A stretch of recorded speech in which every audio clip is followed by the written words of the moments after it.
تم نے ایک صبر کرنا ہے، حیض کے دن پورے کرنے ہیں، اور پھر جو ہے نا ہاں تو نماز پڑھنی ہے۔ تو یہ اس طریقے سے آیا کہ نہیں آیا اس کو بھی زبردستی ٹیشو ڈال کے انہیں وہ خود ہی ظاہر ہو جائے گا،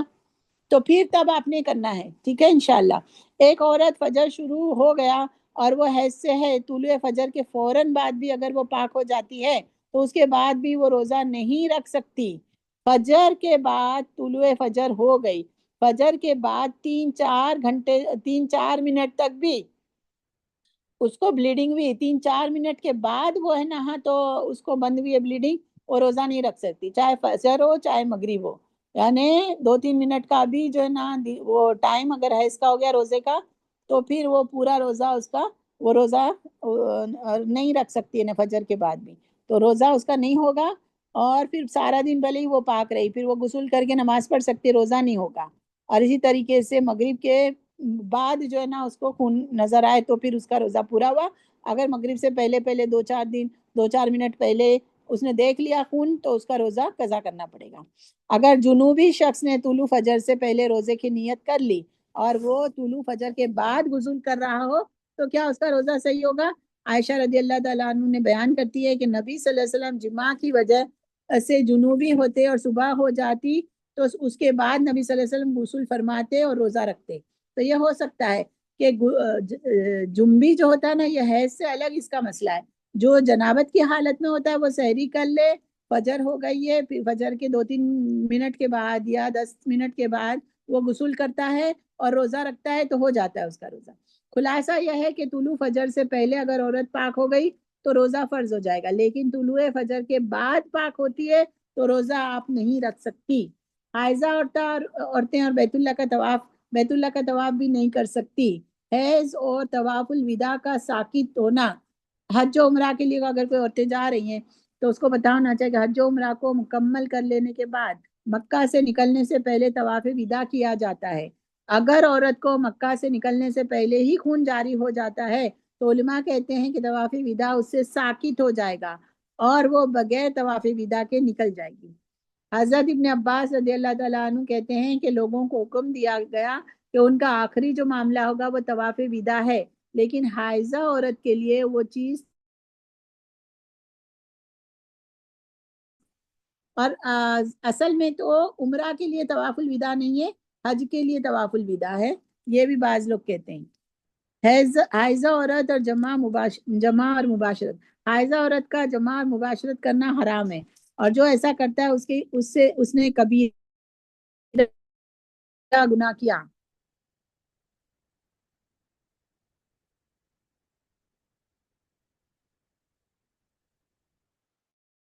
حائضہ عورت کو طلاق دینا حرام ہے، شوہر اس وقت طلاق دے جب وہ عورت پاک ہو اور اس کے جماع یعنی حیض کے جو مسئلے ہیں اس پہ ہم نے یہ جانا، ٹھیک ہے۔ ابھی ہم آگے ایک رہتی ہے اس کو دیکھ لیتے جلدی جلدی، پھر اس کے بعد ہم اپنا اس کو ختم کریں گے انشاءاللہ۔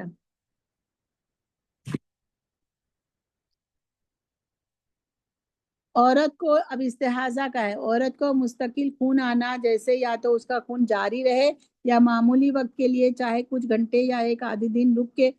دن خون کا رک جانا اور اس کے بعد پھر سے خون کا جاری ہو جانا، کسی کو کثرت کے ساتھ یا کسی کو درمیانی یا انداز میں مستقل خون کا آنا استحاضہ کہلاتا ہے، یعنی حیض کے علاوہ خون جاری رہتا ہے، 1-2 دن کے لیے آتا ہے پھر بند ہو جاتا ہے پھر آتا ہے یا مسلسل جاری رہتا ہے، یہ سب جو ہے نا حیض کے علاوہ کا جو خون ہے وہ اس کو استحاضہ کہتے ہیں، ٹھیک ہے نا، اور اسے مستحضہ کا عورت کو نا مستحضہ کہتے ہیں، حائضہ اور مستحضہ۔ عائشہ رضی اللہ تعالیٰ عنہ کہتی ہیں کہ حضرت فاطمہ بنت ابی حبیش ایک صحابیہ تھی جو کہ استحاضہ کے مرض میں مبتلا تھی، نبی صلی اللہ علیہ وسلم کی خدمت میں حاضر ہوئی اور پوچھا ہے نبی صلی اللہ علیہ وسلم میں استحاضہ والی عورت ہوں، میں پاک نہیں ہوتی، مجھے مستقل خون آتا ہے تو کیا میں نماز پڑھنا چھوڑ دوں؟ تو نبی صلی اللہ علیہ وسلم نے فرمایا نہیں، استحاضہ کا خون میں تم نماز نہیں چھوڑو گی، اس لیے کہ اس خون کے آنے کی وجہ ایک رگ ہے جس کے زخمی یا پھٹ جانے کی وجہ سے یہ خون جاری ہوتا ہے اور یہ حیض کا خون نہیں ہے، تو یہ جو پورے مہینے تمہیں خون آتا ہے تو اس میں جب تمہارے حیض کا وقت ہو تو تم نماز کو چھوڑ دو، اور جب حیض کی مدت ختم ہو جائے تو تم غسل کرو اور نماز کو ادا کرو، نماز کے لیے الگ وضو کرو یہاں تک کہ نماز کا وقت آ جائے۔ یعنی کسی عورت کو جب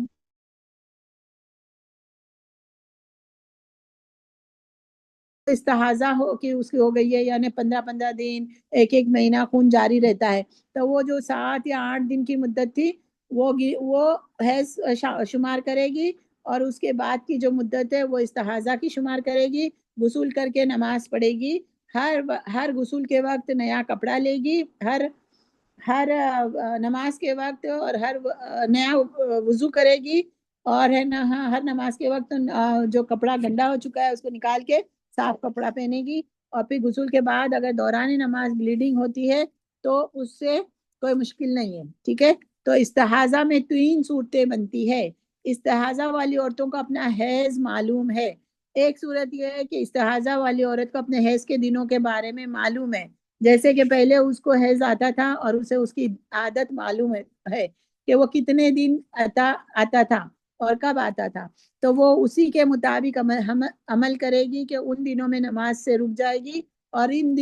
دنوں کی مدت پوری ہوتے ہی وہ غسل کر کے پاک ہو جائے گی، چاہے اس کو بلیڈنگ ہو رہی ہے، لیکن خون اگر وہ اس کا مٹیالہ ہے اور بہت بدبودار ہے تو اور انتظار کرے گی، جب پتلا خون آنے لگے نا تب اس میں جو ہے نا تو غسل کر کے کرنا ہے۔ حیض کا جو خون ہے نا اس کو ہم نے پہچاننا بھی ہے۔ تو دوسری صورت یہ ہے کہ استحاضہ والی عورت کو یہ معلوم نہیں ہے تو اس کو حیض کب آیا، یعنی کہ اس عورت کی شروعات ہی استحاضہ سے ہوئی، جب اس کو چھوٹی تھی تب سے ہی اس کو استحاضہ آ رہا ہے، اس کو نہیں پتا ہے کہ کب کیا عادت تھی اس کی اور کون کب کتنے دن آتا تھا، اس کو پہلی مرتبہ حیض کا خون نہیں بلکہ استحاضہ کا خون آیا، تو ایسی صورت میں وہ حیض اور استحاضہ کی خون کی صفات سے پہچانیں گی کہ یہ حیض ہے یا استحاضہ۔ ایسا بھی ہوتا ہے، دیکھو ایسی بیماری بھی ہوتی ہے، تو وہ حیض کی خون کی صفات سے جو بتائی دی گئی نا، حیض کی خون کی صفات، حیض کا خون کالا اور موٹا ہوتا ہے،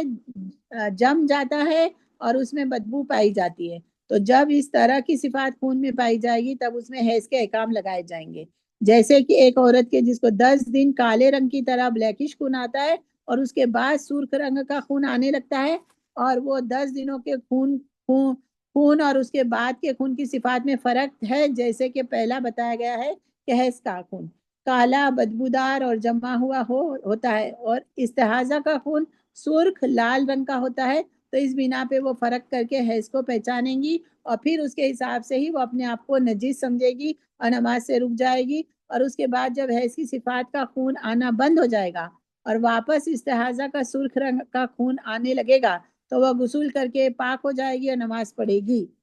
نبی صلی اللہ علیہ وسلم نے فاطمہ بنت ابی حبیش سے کہا تھا، جب تیرا حیض کا خون آئے گا تو وہ کالا ہوگا اور وہ پہچانا جائے گا، اور جب یہ اس صفات پہ خون آئے تو تو نماز سے رک جائے، اور جب اس صفات پہ خون آئے تو استحاضہ کا ہے تو تو وضو کر کے نماز پڑھے۔ استحاضہ والی عورت خون میں فرق نہیں کر پا رہی۔ تیسری طرح کی حالت یہ ہے کہ ایسی عورت کے جس کو اپنے حیض کی مدت نہیں معلوم اور نہیں وہ تمیز کر پا رہی ہے کہ کون سا حیض کا خون ہے اور کون سا استحاضہ کا خون ہے، تو اس بنا پہ ایسی عورت یہ کرے گی کہ عام عورتوں کی جو حیض کی عادت ہے یعنی 6 اور 7 دن، تو وہ ہر مہینے 6 7 دن رک جایا کرے گی۔ نبی صلی اللہ علیہ وسلم کے زمانے کی ایک خاتون حامنہ بن جہش جن کو استحاضہ کا خون آتا تھا، یہ نبی صلی اللہ علیہ وسلم کی بیوی حضرت زینب بن جہش کی بہن تھی، وہ کہتی ہے کہ اے نبی صلی اللہ علیہ وسلم میں ایسی عورت ہوں کہ مجھے بہت زیادہ شدید قسم کا خون آتا ہے،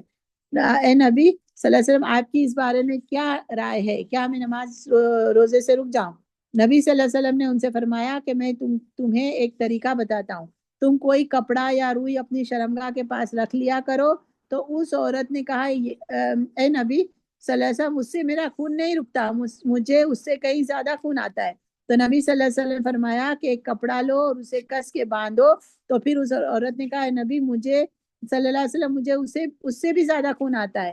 جیسے زمین سے پانی ابل رہا ہو اس طور پہ آتا ہے، تو نبی صلی اللہ علیہ وسلم فرمایا کہ یہ شیطان کے کچوکوں میں سے کچوکا ہے، تو تم 6 7 دن حیض شمار کرو اور اس کے بعد غسل کرو، پھر جب تمہیں اندازہ ہو جائے کہ اب حیض کا خون ختم ہو گیا ہے اور تم اب پاک ہو گئی ہو تو تم 23 24 دن نماز پڑھو، جیسے عام طور پر عورتوں کو حیض آتا ہے ویسے ہی تم بھی شمار کر لو، پھر جیسے ان کے ناپاکی اور طہارت کے دن ہوتے ہیں تو ویسے ہی تم بھی شمار کرو۔ نبی صلی اللہ علیہ وسلم فرمایا کہ اگر تو طاقت رکھتی ہے تو ظہر کو تھوڑا دیر کر اور عصر کو تھوڑا جلدی کر، اور پھر تو غسل کر اور دونوں نمازوں کو ایک ساتھ ادا کر۔ سمجھ آئی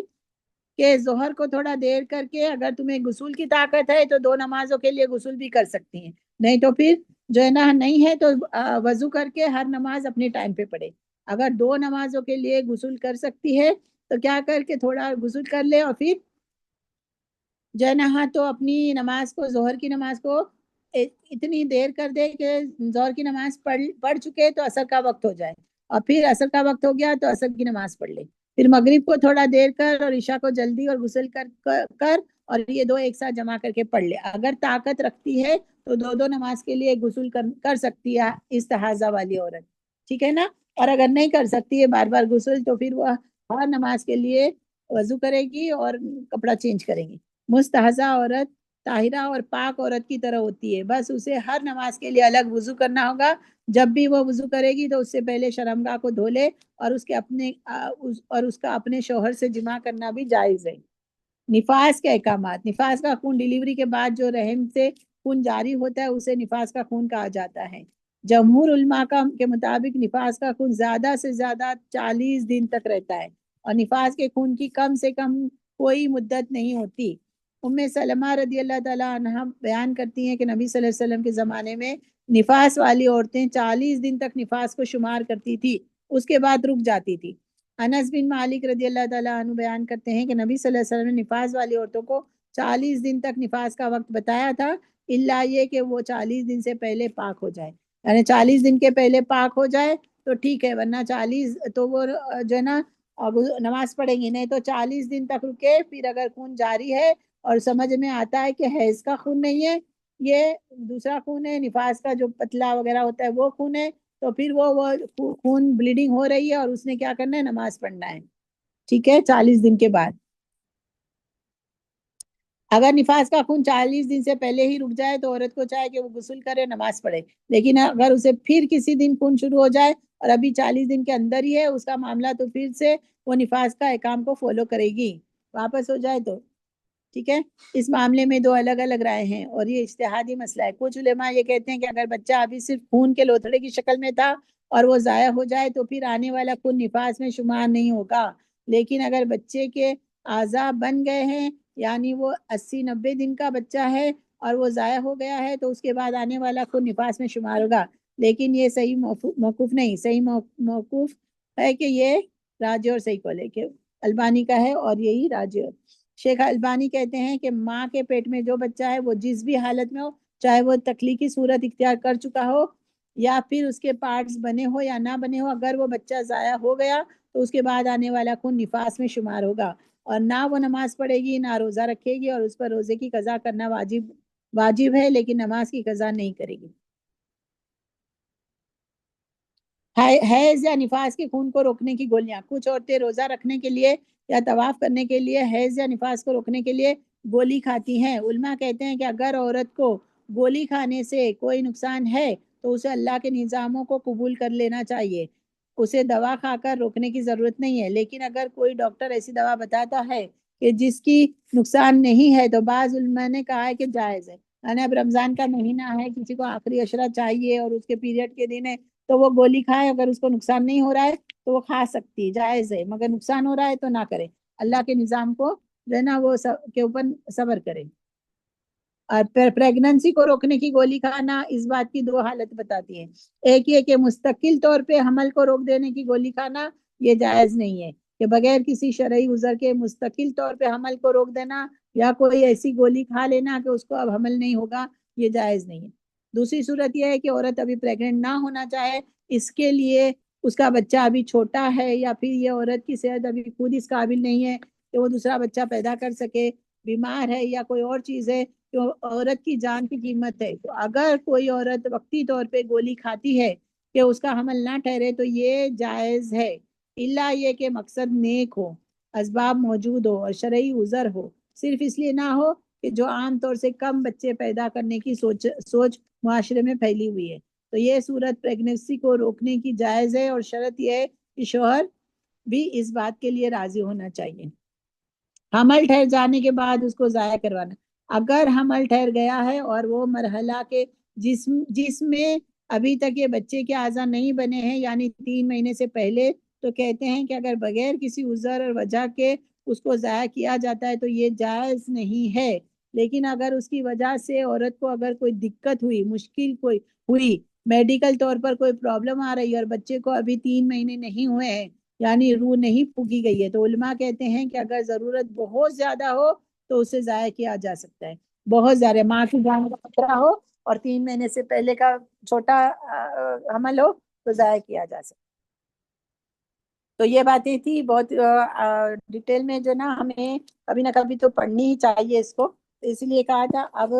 جو ہے نا یہ مکمل ہوا. اب آپ لوگوں کو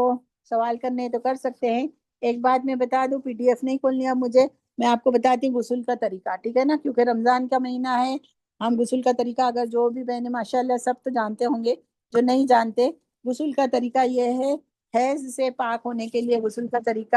اور جنابت سے پاک ہونے کے لیے غسل کا طریقہ. غسل کا طریقہ یہ ہے کہ پہلے جو ہے نا اپنے شرمگاہ کو صاف کر لینا. حیض کا غسل کرتے وقت پہلے جب پاک ہو گئے ہیں تو پہلے اچھے سے طہارت کر لینا، یعنی شرمگاہ کو دھو لینا. اس کے بعد اپنی ہتھیلیوں کو 3 دفعہ دھو لینا. اس کے بعد وضو کرنا، اور جو ہے نا جیسے ہم وضو کرتے ہیں، صرف رسول اللہ مٹی کی جو واش روم ہوتے تھے اس وقت، تو جو ہے نا پیروں کو نہیں دھوتے تھے وضو کرتے وقت. تو اگر آپ ابھی ٹائلس والے اس میں ہو اور پیروں کو دھو لیتے ہیں تو کوئی بات نہیں، اور اگر نہیں دھوتے تو بھی کوئی بات نہیں. تو پھر کیا کرنا ہے کہ پورا وضو کرنا ہے، پیر دھونا ہے تو دھو، نہ دھونا ہے تو نہیں دھو. اور پھر کیا ہے کہ سر پہ نا 2-4 چلو پانی ڈال دو، پھر سیدھے ہاتھ پہ پورے بدن پہ پانی ڈالو اور الٹے ہاتھ پہ پھر پورے بدن پہ. اور اس طریقے سے اب پانی ڈالنا ہے، بہانا ہے کہ اپنے پورے جسم کا ایک ایک حصہ جو ہے نا، ایک ایک نقطہ بھر بھی حصہ جو ہے نا، بال برابر بھی حصہ جو ہے نا وہ گیلا ہو جائے. ٹھیک ہے، اور نیت ہماری کیا ہو کہ حیض سے پاک ہونے کا ارادہ ہے. ٹھیک ہے، بس یہ فرض ہے، یہ طریقہ ہے غسل کا. اتنا آسان ہے، لیکن ہم نے کیا کرنا ہے، ایک تو نیت کرنی ہے اور پہلے طہارت حاصل کرنی ہے. جو گندگی ہے وہ صاف کر لے، شرمگاہ کو دھو لینا ہے، اور دونوں ہتھیلیوں کو، دونوں ہاتھوں کو 3 بار دھو لینا ہے. اور پھر ہے نا وضو کرنا ہے. وضو کرتے وقت ناک میں اچھے سے پانی ڈالنا ہے، کلی بھی اچھے سے کرنی ہے تاکہ وہ بھی نہ رہ جائے. اور اگر وضو سے پہلے بھی اگر ناک میں اور منہ میں ڈال رہے ہیں آپ پانی تو بھی اچھی بات ہے، پھر وضو کر لے. اور یہ سنت طریقہ ہے، کہتے ہیں. اور حیض والی عورت ہے نا اپنے بال کو کھولے گی، چاہے کتنی بھی ٹائٹ چوٹی باندھی ہو، حیض والی عورت اپنے بال کو کھولے گی. اور جنابت والی ہے نا، اپنے بالوں کو کھولنے کی ضرورت نہیں ہے. اگر اس نے ٹائٹ باندھے ہیں تو کیا کرے گی کہ بالوں کی جڑوں تک پانی پہنچا دے گی، ورنہ طریقہ ایسا ہی ہے. اور جنابت والے، یہ سنت طریقہ غسل کا ہے. اور اگر تو دوسرا طریقہ ہے جس میں کوئی ثواب تو نہیں ملے گا لیکن غسل ہو جائے گا، وہ یہ ہے کہ پورے بدن پہ پانی پورا بدن جو ہے نا، شاور کے نیچے کھڑے ہو کے پورے بدن پہ پانی ڈال دو، یا کوئی سمندر میں ڈوب کر ڈبکی لگا کر، یا کہیں پر بھی پورے بدن کو پانی سے تر کر دینا. تو یہ آپ کا غسل تو ہو جائے گا، لیکن سنت طریقے پہ نہیں ہو. سنت طریقے پہ کریں گے تو آپ مطلب اس میں نماز کے قابل ہو گئے، نماز پڑھ سکتے ہیں آپ، لیکن ہے نا ثواب نہیں ملے گا. اگر سنت کے طریقے پہ غسل کرو گے تو ثواب بھی ملے گا انشاءاللہ. تو یہ غسل کا طریقہ ہے، پاکی کا طریقہ ہے. ابھی کیا کچھ رہتا ہے تو آپ بتائیں. اصل میں پی ڈی ایف کے ساتھ اس لیے بتا دوں، دلیل کے ساتھ، کیونکہ بہت طریقے، بہت الگ الگ طریقے بھی ہے. ابھی ہم نے پی ڈی ایف سے دیکھا تھا نا کہ چونے سے اور پتھر سے تیمم نہیں ہوتا. کسی اور اچھے سلفی عالم کا میں سن رہی تھی، انہوں نے کہا کہ اگر تو مٹی نہ ملے، ریت بھی نہ، کھاری مٹی یعنی ریت بھی نہ ملے تو پھر کیا کرے بندہ، چونا اور پتھر سے بھی کر سکتا ہے. لیکن مٹی کا زیادہ امپورٹنٹ ہے، مٹی. اور اگر ریت ملتی ہے تو ریت سے بھی کر سکتا ہے، اور اگر نہ ہے تو پھر چونا اور پتھر سے بھی کر سکتا ہے. لیکن ایسا ہو ہی نہیں سکتا کہ مٹی نہ ملے. ہم مٹی اپنے گھر میں تھوڑا بہت بھی رکھنا چاہیے ہمیں تیمم کے لیے انشاءاللہ. افضل طریقہ وہی ہے. تو کچھ نہ کچھ تھوڑا تھوڑا بہت فرق آ جاتا ہے. اسی لیے میں نا ہاں تو پی ڈی ایف سامنے رکھ کر ہی کرنا زیادہ پسند کروں. چلیں. اب پھر اگر کوئی کسی کو کچھ وہ نہیں ہے تو ہم ختم کرتے ہیں بات. اگر کوئی بات آپ کو پوچھنی ہو تو آپ پوچھ سکتے ہیں.